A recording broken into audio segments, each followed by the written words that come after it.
Queridos irmãos e irmãs, estamos mais uma vez no nosso programa Jubileu da Esperança. Sou o Padre Jorge Ricardo Valois, vigário da Paróquia São Francisco de Assis e secretário de pastoral da nossa arquidiocese. E nós estamos, neste programa, refletindo sobre as 4 principais constituições do Vaticano II. Já estamos na Sacrosancto Concilium, que é essa constituição sobre a liturgia. E hoje vamos falar um pouco mais sobre esse tema da liturgia no mistério da Igreja. Em primeiro lugar, é preciso a gente saber que a liturgia é a celebração do mistério pascal de Cristo. Não apenas o domingo. Claro, o domingo é a nossa Páscoa semanal.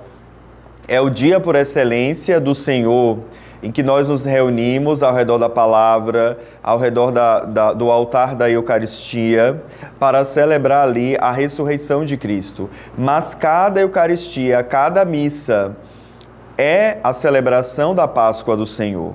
Mas não só a Eucaristia, como também a celebração dos santos e da liturgia das horas, celebram, em alguma maneira, o mistério pascal de Cristo. Aliás, só teria sentido celebrar, por exemplo, a festa dos santos, na medida em que eles estão associados ao mistério pascal de Cristo.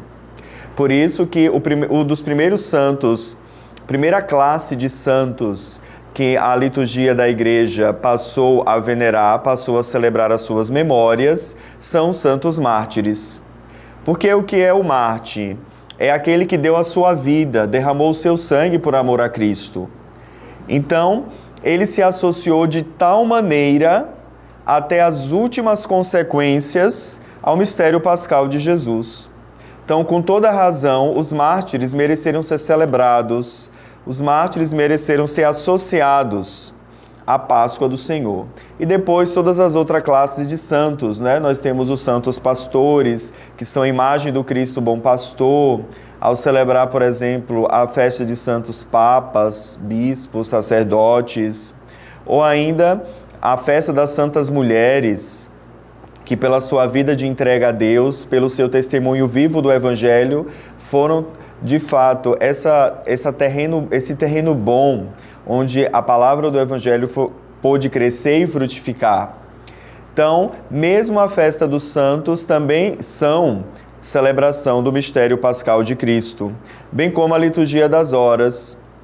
A oração, por exemplo, da manhã recorda a ressurreição de Cristo, o sol nascente, o sol da justiça que nos veio visitar, ou ainda a oração da tarde, às vésperas, recorda a morte de Cristo, como o sol que conhece o ocaso, o sol que conhece a sua saída, né, da terra naquele momento do dia. Os raios do sol já não estão mais entre nós, são símbolos também da morte de Cristo. Então veja que tudo que nós fazemos na liturgia está associado a esse mistério pascal de Cristo. É por isso que nós temos o chamado ano litúrgico. O que é então o ano litúrgico? É esse ciclo anual de celebrações do mistério de Cristo e da festa dos santos. Durante todo o ano litúrgico, nós celebramos os principais mistérios da nossa fé. Celebramos Advento, Natal, ou seja, preparando o nascimento de Jesus, Quaresma, Páscoa, celebramos a morte e ressurreição do Cristo. Depois, muitas outras festas que nós temos ao redor, durante o ano litúrgico, que recordam também esses mistérios de Cristo. Por exemplo, a festa da apresentação do Senhor, a festa da anunciação do Senhor, transfiguração, exaltação da Santa Cruz. Todas elas são festas de Cristo que celebram, apontam para o centro de todo o ano litúrgico, que é a Páscoa de Jesus. Mas também as festas dos santos, né? Como eu dizia, todas elas recordam de alguma maneira a Páscoa de Cristo. Sobretudo as festas da Mãe de Jesus, Nossa Senhora, que já experimenta a ressurreição também do seu corpo. Por isso nós temos a festa da Assunção de Maria. Então vejam que durante o ano litúrgico nós celebramos de diversas maneiras, a partir de diversos aspectos, de diversas festas, de diversas memórias dos santos, o mistério pascal de Cristo. Então tudo converge para a Páscoa. Por isso que o centro de todo o ano litúrgico é a Páscoa. Na realidade, podemos dizer que a liturgia, a celebração da Eucaristia, é o mistério pascal em ato. Porque, de fato, em cada celebração da missa, nós fazemos essa memória. O que é fazer memória? Não é apenas uma recordação daquilo que Jesus fez, daquilo que aconteceu com Jesus, não é recordar apenas que Jesus morreu e depois ressuscitou, não. Quando nós fazemos o memorial, nós tornamos em ato aquele mistério da fé. Porque para Deus não existe passado. Para Deus é sempre presente, não existe nem passado nem futuro, para Deus é sempre presente. Então, quando nós celebramos a Eucaristia, Cristo ali continua ressuscitando, Cristo ali continua manifestando ao mundo a força renovadora da sua Páscoa, por meio do memorial dos gestos de Cristo. Por meio daquela ação litúrgica, de fato, nós podemos experimentar concretamente esta geração, a força renovadora da Páscoa de Jesus. Por isso que a vida cristã, ela é marcada pelo já e pelo ainda não. Porque assim também é a nossa vida. Nós, celebrando a Eucaristia, já marcados com o sinal do batismo, já entramos na dimensão desse já. Ou seja, já se realiza em nós a obra da salvação em Cristo. Já se deu em nós a filiação divina. Já agora nos foi dado o Espírito Santo, mas estamos ainda nesse tempo em que caminhamos para a plenitude. Por isso experimentamos o já, mas também o ainda não. Por isso que o ainda não é sinal de que nós somos esse povo peregrino que caminha em direção à eternidade. Por isso que em cada Eucaristia nós suplicamos ao Senhor: vinde, Senhor Jesus. Cada Eucaristia é esse pedido, é esse grito para que Ele venha ao nosso encontro, para que Ele de fato venha para restabelecer de fato a justiça e a paz no mundo, para que todo mundo seja recapitulado em Cristo. Essa é a esperança cristã. Então, por meio da celebração do mistério pascal de Cristo, nós já experimentamos a salvação, mas ainda não experimentamos a plenitude desta salvação, que só se dará na eternidade, onde veremos a Deus face a face. E qual é o sentido, então, de nós celebrarmos a liturgia? O único sentido que nós podemos dar ao celebrar a liturgia é que nós possamos realizar na nossa existência o mistério que nós celebramos nos sacramentos. Então, nós não celebramos para fazer apenas um teatro, fazer uma repetição dos gestos que Jesus fez na última ceia. Não, mas por meio da Eucaristia, nós de fato, trazendo esse mistério pascal de Cristo em ato, nós assim podemos realizar na nossa vida esse mistério que celebramos. Então esse é o sentido primordial de celebrarmos a Eucaristia. Fazer com que a graça que nós celebramos nos sacramentos transborde na nossa vida concreta, transborde no nosso testemunho cristão. Nós também podemos dizer que a liturgia é o culto público da Igreja. Por isso que as ações litúrgicas não são ações pessoais, mas são celebrações da Igreja, que é sacramento da unidade. Claro que nunca, por exemplo, nós podemos privatizar a Eucaristia, privatizar a liturgia. Ela nunca é uma ação minha. Por mais que eu, padre, seja aquele que preside a Eucaristia, mas eu não sou o dono da liturgia. A liturgia é da Igreja. Em primeiro lugar, eu realizo em nome da Igreja, desta missão que o bispo me confiou por meio do sacramento da ordem. Então eu não posso fazer da liturgia algo privado, ou seja, algo que reflita os meus gostos pessoais. Por isso que a Igreja tanto insiste, queridos irmãos e irmãs, que nós, ao celebrar a Eucaristia, tenhamos a fiel observância dos livros litúrgicos. Não é apenas para ser um rubricista, para querer seguir todas as regras, não é esse o sentido, mas é uma questão de princípio. Se a Eucaristia é o culto público da Igreja, é a própria Igreja que deve estabelecer como se deve celebrar a Eucaristia. Então eu não posso sair, por exemplo, mudando o rito ao meu bel prazer. Nem eu que presido a Assembleia como padre, nem mesmo os irmãos que ali estão reunidos, inserindo costumes estranhos que estão fora da previsão dos livros litúrgicos. Por isso que nós temos que ter muita atenção a isso. A Eucaristia, a liturgia, é sempre reflexo dessa igreja que é sacramento da unidade. Então, a gente deveria participar de qualquer Eucaristia no mundo e nunca se sentir estranho, já que pertencemos a essa mesma família de Deus.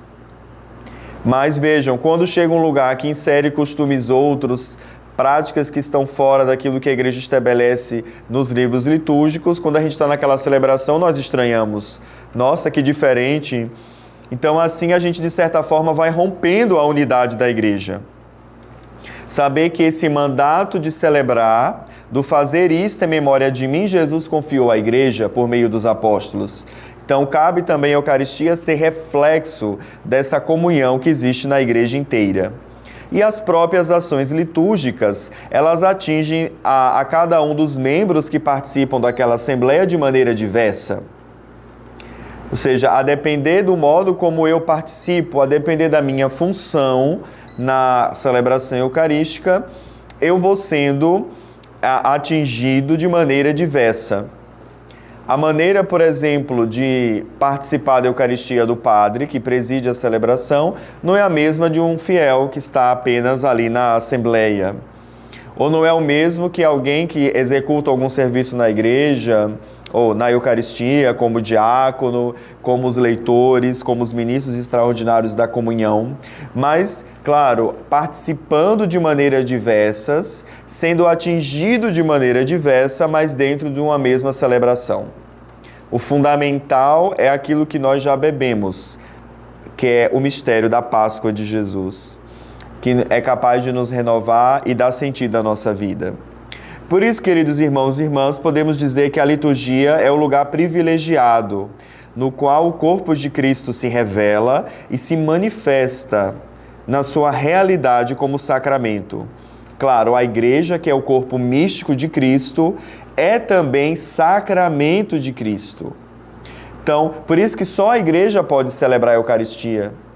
Uma pessoa que não faz parte da igreja, que não é batizada, vai assistir à Eucaristia, mas não vai nunca conseguir participar. Porque a Eucaristia é justamente essa celebração do povo de Deus, do corpo de Cristo, do qual ele é a cabeça. Então, como corpo, nós celebramos a cabeça.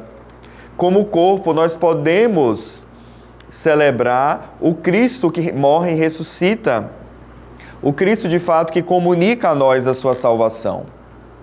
A liturgia é culto público ainda, porque ela se realiza na pessoa da igreja, e não simplesmente em nome da igreja. Porque é a comunidade que personifica, e antes de tudo, é a comunidade que constitui a igreja local. Então não é simplesmente um fazer na pessoa ou fazer apenas em nome da igreja, como se fosse uma espécie de procuração que deu a uma pessoa para realizar um ato em nome. Não, mas nós de fato atuamos como igreja. Nós somos igreja, cada um de nós é esse edifício, essa pedra que compõe esse edifício espiritual. Então, por isso que a liturgia é culto público, porque não se realiza apenas em nome da igreja, mas na pessoa da igreja. Inclusive, quando se celebra, é como se ele tivesse contido a igreja inteira, a igreja do mundo inteiro. Quando nós, na oração eucarística, fazemos sempre a menção do nome do Papa e do nome do nosso bispo, é sempre um sinal também da comunhão, da unidade e de que aquele ato, de que aquele culto público está sendo realizado na pessoa da igreja. Então, cada assembleia litúrgica, cada assembleia eucarística está ali representando, está ali realizando aquela celebração na pessoa de toda a igreja. Por isso que em cada celebração da missa estamos participando dessa comunhão plena que existe não só entre nós, mas também com a Igreja Celeste. Assim, em cada oração eucarística, em cada celebração da missa, nós também sempre fazemos a menção aos santos, nesse desejo de participar também daquilo que eles já participam na glória do céu. Exatamente para identificar essa ideia da Eucaristia como esse culto que se realiza na pessoa da igreja, como igreja, e não apenas em nome da igreja. Claro, o indivíduo que personifica a igreja é o ministro ordenado, porque o sacramento da ordem personifica a Cristo. Pelo batismo, nós somos configurados a Cristo. Mas aqueles que recebem o sacramento da ordem personificam, não apenas estão configurados a Cristo, mas personificam a Cristo, ou seja, fazem as vezes de Cristo. Então, ele realiza o ministro ordenado, ele preside a Eucaristia, preside a liturgia, não apenas na pessoa de Cristo, mas também na pessoa da igreja. Então, é muito bonito esse exercício do ministério ordenado, porque, de fato, são aquelas pessoas que fazem as vezes de Cristo. Quando o padre batiza, é Cristo que batiza. Quando o padre perdoa os pecados, é Cristo que está perdoando os pecados. Quando é o padre que diz, isto é meu corpo, isto é meu sangue, fazer isto em memória de mim, está se referindo ali ao corpo de Cristo, ao sangue de Cristo, porque ele foi personificado a Jesus.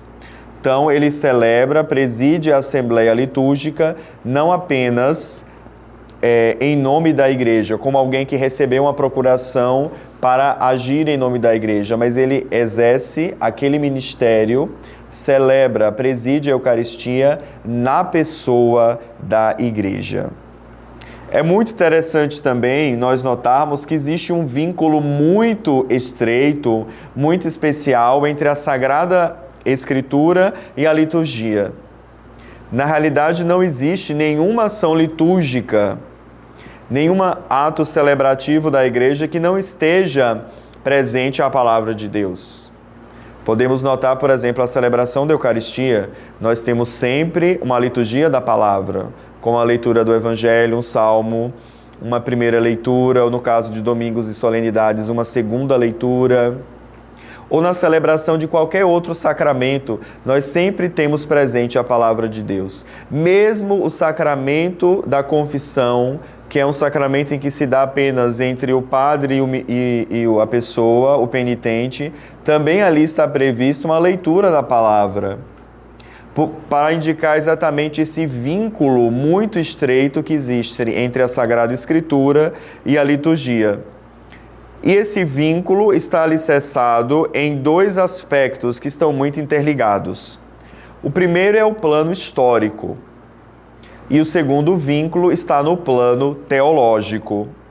No plano histórico, nós podemos perceber a presença da Escritura na celebração como uma derivação e uma evolução da prática sinagogal. O culto se dá na escuta e na prática da palavra de Deus. Porque assim era nas sinagogas dos judeus. Não só era, assim ainda é. Os judeus ainda se reúnem a cada sábado para escutar a palavra, para ler as Escrituras, para meditar as Escrituras, para refletir sobre elas. E assim também as comunidades cristãs herdaram essa prática do culto sinagogal, que era um culto da palavra. Então, no plano histórico, as nossas celebrações, os nossos atos litúrgicos sempre contaram com a presença da palavra de Deus. Mas ainda nós temos um segundo alicerce desse vínculo palavra e liturgia. Está no plano teológico. Porque, de fato, nós temos na palavra de Deus a síntese de toda a história da salvação. O plano salvífico de Deus está para a palavra, assim como o Verbo encarnado está para a liturgia. Ou seja, na palavra de Deus, nós temos ali contida toda a história da salvação que Deus foi realizando com a humanidade. Os principais fatos que marcaram desde a criação do mundo até os patriarcas, os nossos primeiros pais, a aliança que Deus fez com o povo de Israel, e depois, na plenitude dos tempos, em Jesus Cristo, por meio da sua morte e ressurreição, nós chegamos então ao cume da história da salvação. Depois ali o início da igreja e por fim chegamos ao Apocalipse. Então nós vemos que a palavra de Deus traduz a história da salvação. É uma síntese de toda a história da salvação. É fruto da experiência da humanidade que experimentou a intervenção de Deus na sua história. Então eu dizia que o plano salvífico de Deus está para a palavra de Deus, assim como o Verbo encarnado está para a liturgia. Por quê? Porque assim também, em cada celebração litúrgica, nós temos, de certa maneira, uma atualização do mistério da encarnação de Cristo. Nós vemos ali, naquele ato litúrgico que é celebrado, de uma maneira ou de outra, claro, de uma maneira mais patente que outra, porque a depender da celebração do sacramento, mas nós temos ali a realização do mistério da encarnação de Jesus. É aquilo que o Papa São Leão Magno nos ensina, que é aquilo que Cristo fez durante a vida, passou para os sacramentos. Então, em cada celebração litúrgica, em cada celebração dos sacramentos, nós podemos tocar o mistério da encarnação de Jesus. Por exemplo, na celebração da Eucaristia, aquele pão que já não é mais pão, é o corpo de Cristo. Ou seja, ali se dá também a encarnação de Jesus. O altar em que se celebra a Eucaristia também se transforma numa manjedoura, onde Cristo também ali, pela sua presença eucarística, se faz presente na sua carne. Ou então ainda na celebração, por exemplo, do batismo, onde o padre, de diversas maneiras, pela imposição das mãos, ao fazer o gesto do sinal da cruz, a ungir com o óleo, a fazer a ablução com a água, manifesta o toque de Cristo. Deus que se deixa tocar. Deus que agora, que antes era inacessível, pelo mistério da encarnação se torna acessível. Então nós podemos tocar na celebração litúrgica a Cristo pela fé. Por isso que em cada celebração litúrgica nós temos presente entre nós, podemos experimentar esse mistério da encarnação do Senhor. A liturgia se apresenta ainda como atuação do anúncio, pois ela postura necessariamente a leitura da palavra de Deus. Então, toda a Eucaristia, toda a celebração litúrgica, todo ato celebrativo é um anúncio da salvação de Deus. É um anúncio de fato de que Cristo salva no nosso hoje, que Ele está presente aqui e que Ele de fato age para nos salvar. Assim, a própria liturgia da palavra tem uma natureza essencialmente dialógica, porque em todas as ações litúrgicas Deus fala a seu povo e o povo responde com cânticos e orações. Então, na palavra de Deus, ali temos a boca de Deus. Deus que manifesta a sua palavra, Deus que manifesta a sua vontade, Deus que se deixa conhecer. Então, a iniciativa sempre é de Deus. Deus que fala por meio da liturgia da palavra. E nós, como Assembleia, respondemos a Ele com nossos cânticos, com nossas orações. Por isso que podemos dizer, então, que a liturgia da palavra tem essa dimensão didática, porque é Deus ensinando ao seu povo. Não à toa chamamos o livro em que nós lemos as leituras de lecionário, porque são as lições da palavra que nos são transmitidas. Assim podemos dizer que essa dimensão didática da liturgia da palavra, ela se funde com a dimensão cultual, porque nunca se perde essa ideia de que é um culto dirigido a Deus, cada celebração litúrgica, mas também se funde com essa dimensão participativa, porque elas sempre implicam a resposta da comunidade. Deus fala, Deus chama, Deus convida, Deus propõe, Deus sempre está nos fazendo uma proposta. E nós, então, somos chamados a responder a essa mensagem, somos chamados a responder a essa palavra. Por isso que nós temos essas 3 dimensões da liturgia da palavra. A dimensão didática, porque é Deus que ensina a seu povo. Uma dimensão cultual, porque nós estamos num contexto de culto a Deus, de louvores a Deus. E também, por último, uma dimensão participativa, já que aquela palavra que é proclamada implica sempre uma resposta da Assembleia, uma resposta humana. Enquanto o anúncio da mensagem da salvação em uma atmosfera de culto, com perspectivas de compromisso eclesial vital, a liturgia da palavra se constitui assim, portanto, como o protótipo, ou seja, como o modelo de toda a catequese. Então, a própria celebração eucarística da liturgia dos sacramentos, elas são, por natureza, catequéticas, porque sempre visam a instruir-nos na fé. É aquilo que o Papa Francisco recentemente disse na Desiderio Desideravi, citando o teólogo Romano Guardini. Ele disse o seguinte, que nós somos chamados a ser formados para a liturgia, mas também a partir da liturgia. Ou seja, aprender a liturgia, mas também aprender a partir da liturgia, ou seja, a partir do ato celebrado. É isso, então, que podemos dizer que toda celebração é uma catequese. É nesse sentido, porque a partir do ato celebrado, a partir dos sacramentos que nós realizamos, também ali nós somos instruídos na fé, a partir daquela experiência celebrativa. Podemos destacar também a relação que existe entre rito e liturgia, porque a liturgia não é uma mera ordenação de ritos sagrados. E aí, se fosse assim, nós poderíamos confundir rito com liturgia.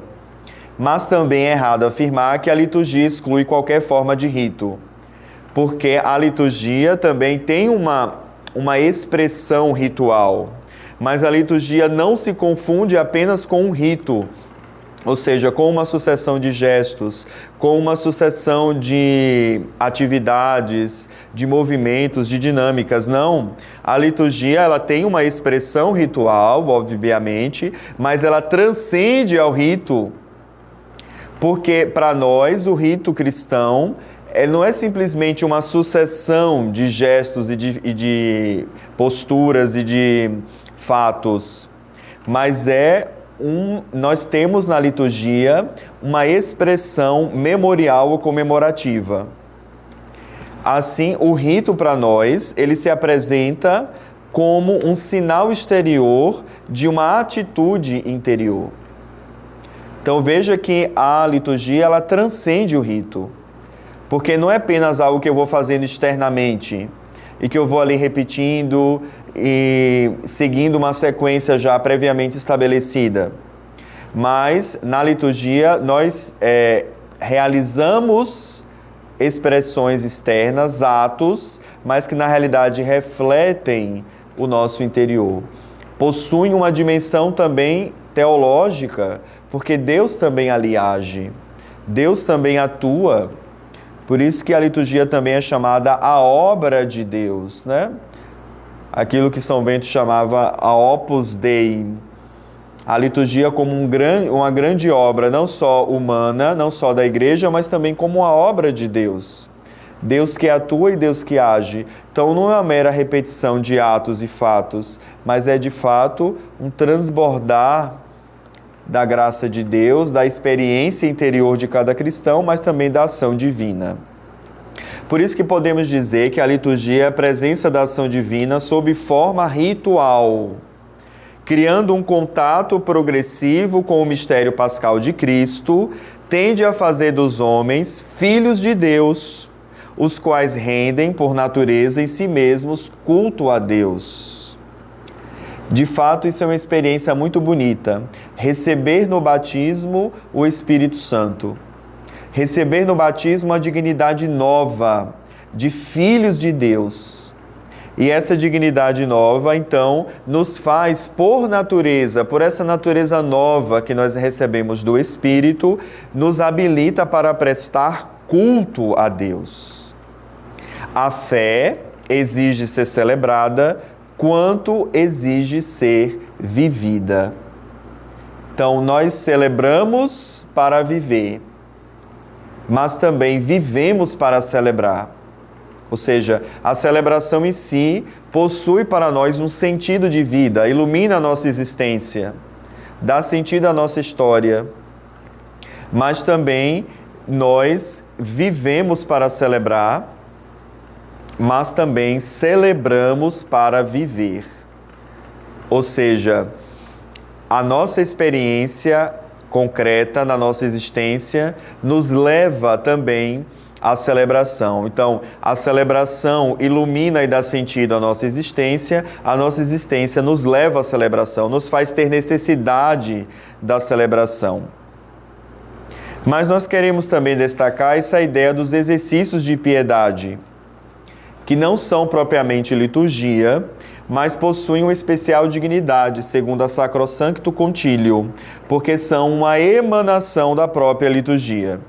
Por isso, nós podemos estabelecer, segundo o próprio documento conciliar, duas formas de culto. Uma proveniente e ordenada pela autoridade hierárquica, que é vinculada a leis precisas. Aí podemos falar disso de liturgia em sentido estrito, que é aquilo que nós celebramos seguindo os ritos litúrgicos, as celebrações dos sacramentos, da liturgia das horas, dos sacramentais. Mas nós temos também uma outra forma de culto, que surgido do povo e é aceita extraoficialmente, não sendo obrigatória para ninguém, mas salutar para todos, mas boa para todos. E aí é que estão enquadrados neste conceito os exercícios de piedade. Mas tudo que a comunidade cristã, como igreja, exerce com a intenção de celebrar o mistério de Cristo, deve ser considerado como liturgia. Como exercício de piedade, a gente pode trazer as devoções, né? Que aí surgem espontaneamente, surgem de um amor, de uma admiração ligada a um santo, ou uma prática própria de oração, como o terço. Então, esses sim são chamados exercícios de piedade, mas não são propriamente liturgia. A Assembleia Litúrgica é a reunião dos fiéis, convocados pela Palavra de Deus. Nós somos convocados por Deus. É Deus que nos atrai, é Deus que nos arrasta. Então, nós temos a Assembleia Litúrgica como essa reunião dos fiéis, convocados pela Palavra de Deus, anunciada por um dos seus ministros, porque são os ministros que presidem, que animam a celebração eucarística, para celebrar os mistérios da salvação, orar em comum e crescer na caridade. Jesus mesmo disse, onde 2 ou 3 estiverem reunidos em meu nome, aí eu estarei no meio deles. Então essa é a Assembleia Litúrgica. Em cada Assembleia Litúrgica estabelece-se um vínculo íntimo entre os participantes. Tal ligação deve permanecer como um vínculo de caridade e penhor de colaboração também fora da ação sacra. Ou seja, essa união que nós celebramos em cada Eucaristia, essa comum união, essa comunhão que existe conosco, também deve transbordar na nossa vida do dia a dia. Por isso é muito importante a vivência comunitária. A vivência em comunidade, irmãos que se conhecem, irmãos que se amam, esses sim podem de fato constituir uma assembleia litúrgica. Uma assembleia litúrgica de fato, que consegue de fato expressar na sua vida, expressar na sua existência aquilo que eles celebram nos sacramentos. Além disso, a Assembleia de Culto Cristã é hierárquica, porque é presidida sempre por um ministro ordenado. E na Igreja Diocesana, o grande sacerdote do povo cristão é o bispo, como sucessor dos apóstolos, como aquele do qual emana toda a graça sacramental. Por isso que tudo que se faz na celebração deve manifestar a colaboração orgânica de todos na ação sagrada. já que é uma expressão de toda a comunidade, de toda a Assembleia, presidida, claro, por seus ministros ordenados. Por isso que nós temos as aclamações da Assembleia a convite do presbítero, por exemplo, quando o padre diz: "O Senhor esteja convosco", e a Assembleia então responde por meio, então, expressando, por meio de uma saudação, expressando essa colaboração orgânica de todos na ação sagrada. A Assembleia responde: Ele está no meio de nós. Claro que o comportamento comunitário expressa a nossa participação vigilante, pronta e diligente na ação sacra. Por exemplo, as posições corporais que fazemos. Quando sentamos para escutar a palavra, ficamos de pé, de prontidão para escutar o Evangelho. Durante a oração eucarística, como ressuscitados com Cristo, permanecemos em pé. Então, também as nossas posturas revelam a nossa comunhão, revelam a nossa unidade como Assembleia Litúrgica, como corpo de Cristo. Então é fantástico descobrir isso, queridos irmãos e irmãs, que a liturgia, de fato, ela realiza o mistério da Igreja. Que Deus nos dê a graça, então, de valorizar todas as nossas celebrações, todas as nossas ações litúrgicas, para que, de fato, possam ser na nossa vida experiência concreta da vitória de Cristo sobre o mal, sobre a morte, e também sinais de que nós somos chamados a sermos no mundo anunciadores daquilo que celebramos e experimentamos em cada celebração. Deus abençoe, até o próximo programa.